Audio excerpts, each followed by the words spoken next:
Welcome, and here we go again.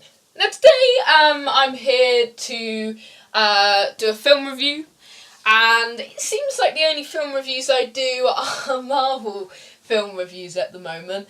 You see, the thing is, I never got round to doing a review for Ready Player One. It's way too late for that.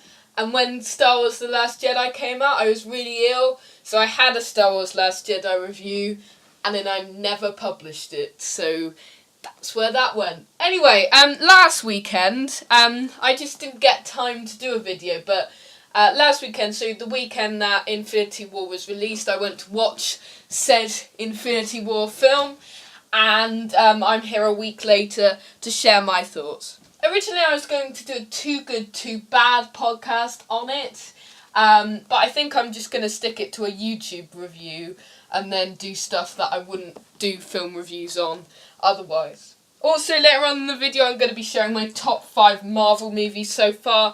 There are a few that I haven't watched that are really important and perhaps really good. For example, The Winter Soldier, which I'm planning on watching tomorrow or in some point in the future, that I haven't got around to watching. So maybe they could come into the list. I don't know, but I can't see them beating the 5 that are in there. So I'll reveal what those will be later on in the video. Anyway, getting on to my review of Avengers Infinity War. So Infinity War is a film which is the 3rd Avengers film, the first in 2012 and the second in 2015. It sees the Avengers and a whole host of other characters, including Doctor Strange, Black Panther, the Guardians of the Galaxy, Spider-Man, and so many more characters battle against the deadly tyrant Thanos. And he's on a mission to collect all 6 Infinity Stones. By the way, there will be spoilers in this video, I forgot to say that, but you probably won't be watching unless you've watched it. And he's planning on collecting all 6 Infinity Stones. And once he collects them, he's planning on wiping out half of all life in the universe. And when he does that, he can finally have some peace. Along the way, he has to kill and wipe out some of the Avengers as well. So, first of all, I'll start with my overall feelings of the film.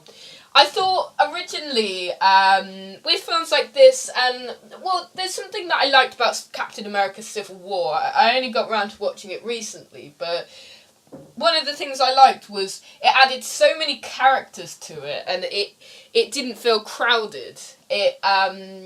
It just had so many characters in it, and it felt like it was perfectly paced to fit in those characters. They don't cram in loads of characters into the same scene unless it's really needed. The same happened with Infinity War. We added a few more characters. For example, the Guardians, who I thought would be really out of place in this film, really tonally developed in this film. There were some really nice sort of crossovers between some of the teams. For example, the Thor and the Guardians relationship. That was great. I like that scenes. The scenes that I think worked for me were the Guardians scenes, because I think they managed to blend that perfectly, the humour of the Guardians films that I love so much, and they're some of my favourite films of the MCU. I don't want to get into that before our top 5, but I love the Guardians team, and it's so great to see them with Thor, particularly after Thor Ragnarok, which had quite a similar humour to Guardians in some respect. The other scenes I thought worked were Wakanda. There were some really brilliant action sequences on Wakanda, and also it did have the tones of each of the separate characters in the mix, and some of the characters as well making cameos. So it was really great. Some characters I thought were a bit wasted. For example, Bucky Barnes, he said like 2 lines and then bam. He didn't really need to be there, but, you know, the Winter Soldier. Also, the Black Panther supportive cast were completely wasted in that film. Okoye, or whatever she's called, she got a few lines, but then M'Baku and Shuri, they were just rubbish in the film. They didn't really do much, and they were just quite wasted. We just got some really nice moments, some really great scenes. I thought Thanos was a really great villain, probably the best villain of the MCU so far, because he was so developed. You had empathy for him. You sort of kind of related in some respect to why he wanted to do this in some ways, and I just think he was a really great villain, and he got to show that off in this film. There was a shocking ending. I think it went one step further than I thought it would. I thought it would end with Thanos about to click his fingers, perhaps maybe getting the Infinity Stone out of Vision, or just having one stone left. But then they did it. He clicked his fingers, he wiped out half of the universe. Among those people dead are people like Doctor Strange, Spider-Man, Black Panther, most of the Guardians apart from Rocket, Scarlet Witch, and then there's Falcon and stuff. Also, there was people who died. I think Vision's definitely dead. Maybe he's going to be in flashback scenes for Avengers 4. I'm aware he is going to appear in flashback scenes for that film, because there will be quite a few of them. And there's also Gamora, who probably is dead. I'm not sure. Maybe they'll decide to do something with that. There is a Guardians 3 coming, so I'm not sure. And Loki, definitely dead, I think. Maybe in flashback scenes for Avengers 4.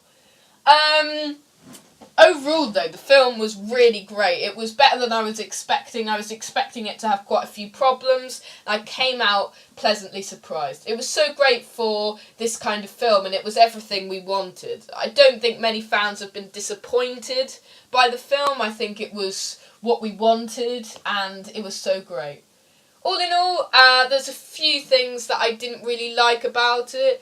I know my colleague on Doctor Time and Space podcast, D. Cool, said it was a bit cluttered with action sequences. It was just bam, bam, bam action sequences. But I felt the pace was really good, and there were some really amazing action sequences in there. And it didn't waste any time, it just kicked in from the start. All in all, though, I'd probably give it about a 4 out of 5. A very, very high 4 out of 5, though, because it's nearing to a 4.5. Probably I'm going to give it a 4.3 out of 10. Out of 5, sorry. It's not out of 10. Then, my top 5 Marvel movies. I'm going to say, number 1, Guardians 2. I like Guardians 2. It's my favourite of the MCU. I thought it was brilliant and hilarious, and even better than the first one. Number 2, Guardians 1, which is absolutely superb as well, and, you know, just a brilliant film. Avengers Infinity War comes in at 3rd place. It's a really great film for what it's meant to be. It's such a great team-up movie. Well, they've kicked DC's ass, haven't they? Really. And number 4... I'm gonna say, wait, let me get my list up. I've got the list somewhere. Number 4, I said Black Panther, and because it was a really great film. And number 5, Thor Ragnarok. I think Black Panther and Thor Ragnarok are very different MCU films, but I think they rank about the same place for me. So that's my top 5. Wondering why the Avengers or Civil War and stuff didn't get into my list? Well, I think they're all fantastic films that I reeled off. And you notice that most of them are from the past year. So Marvel have really upped their game recently. I think Phase 3 of Marvel has been absolutely superb in the most part. So well done to Marvel. I'm looking forward to Ant-Man and the Wasp. I will go and see that when it comes out in August. And... first one's quite good. It's okay. It's enjoyable enough. I'm looking forward to the second one a bit. And Avengers 4, though, That's going to be great. That post-credit scene teased Captain Marvel's appearance, and that's coming out next year, I think in February. So there's quite a few Marvel films to look forward to, as well as the Spider-Man Homecoming sequel, Guardians 3, Black Panther 2, Doctor Strange 2, and the Black Widow movie. So much to look forward to in the future. Anyway, thank you for listening. Today I will be back for another Doctor Who related video next time, ranking the series of Patrick Troughton's Second Doctor. I will see you next time, same space. Adios!